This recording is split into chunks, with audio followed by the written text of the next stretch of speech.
And this is a weird one because we have seen Clemson look god-awful against Georgia.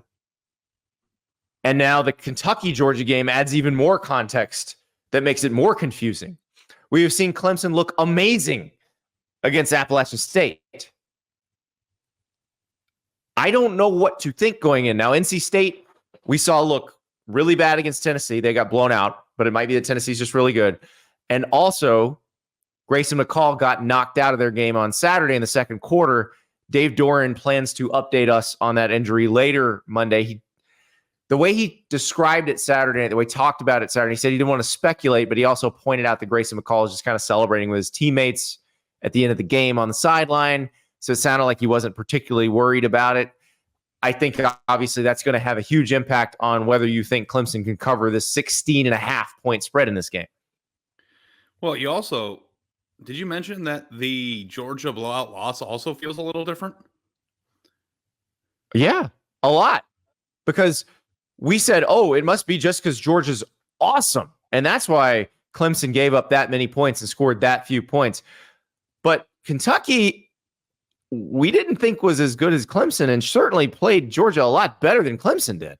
You know, Andy, in the first month or 5 weeks of the season, we're all just detectives and we're trying to figure out who's booty cheeks and who's not. You know, like it's kind of a hard thing to do because sometimes games have a look about it. And then you turn around and you watch another game and it's like, wow. So, yeah, there are Jekyll and Hyde teams out there. I think Penn State's another one where it's like, are they good or are they bad? Like, I don't know. Like, on one hand, you blow out West Virginia. On the other hand, you almost lose to Bowling Green. I have no idea how to rank that team or feel good about it moving forward without getting more context. But NC State's another one. You know, and here's my actual gut feeling when it comes to Clemson, Andy. It's a above average to pretty good football team that'll probably win 10 games this year without scaring anybody in the process. And that doesn't mean that I don't think that they could beat NC State by 17. I think they're going to have good games. I think they're going to look really good on defense. They still have a lot of really good players, especially on defense. You know, just because I'm out on them as a national champion contender doesn't mean that I think they're going to stink in regular games. So I think being at home and feeling good about, you know, the way the App State game went, anytime you hang 66, you probably come into the off week with some confidence. You iron some stuff out. Like we don't know how healthy Grayson McCall is going to be for this game. I don't know that there's a lot to convince me that NC State's going to hang here. You know what? You know what convinces me? This is a conference game. This matters. Everybody feels like they still have a chance to win the conference. The champion of the ACC goes to the playoff. I think Clemson will get NC State's absolute best shot. The absolute best shot NC State can give. Now, if this were in Raleigh, I'd be very confident about NC State being able to cover this number, but it is not. So I'm not super confident, but I don't think I'm going out on a limb if I say Clemson wins, but NC State covers. I think NC State's going to give them a fight. And let me tell you, you know, because I like throwing stuff out there. Mm-hmm. I think that I could probably excuse NC State's 51-10 loss to Tennessee more than I could excuse Clemson's blowout loss to Georgia right now. Like, I think that NC State ran into a buzzsaw, and we're finding out week by week that Tennessee is going to be very good.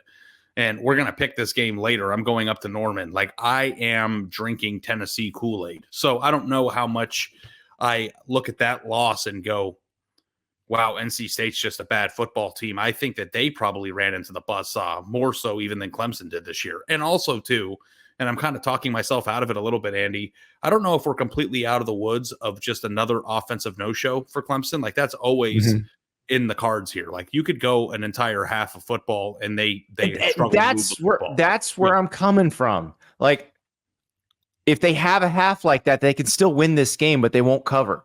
Yeah.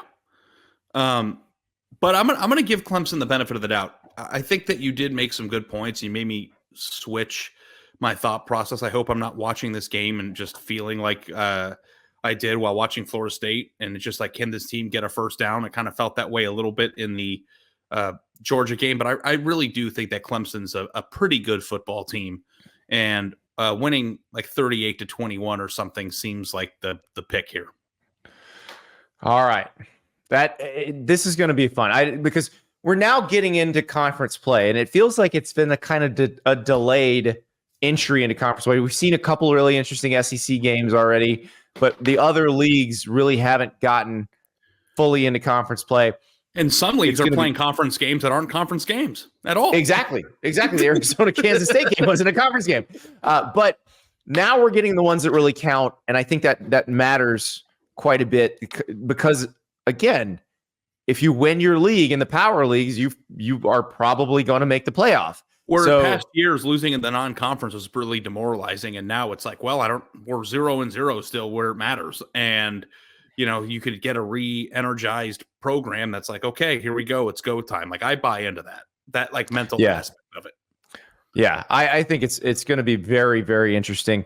Also very interesting, The Money Game on Prime Video. This is the documentary series, 6 parts, following LSU athletes last year. So we're talking Jayden Daniels, we're talking Livvy Dunne, Angel Reese, really interesting stories going deep inside the world of NIL. So this is obviously very much aimed at the audience of this show. This is the kind of stuff you guys ask us questions about all the time, and sometimes we don't have the answers.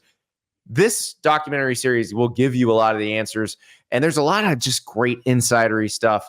I've been binging it. It's awesome.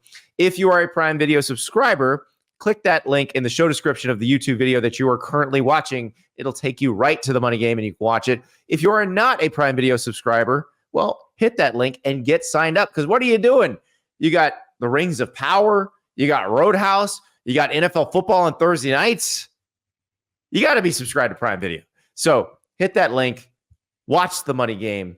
You're going to love it because it is, again, it's right up our alley. It's exactly what we're interested in. So hit the link, sign up for Prime Video. Thank me later.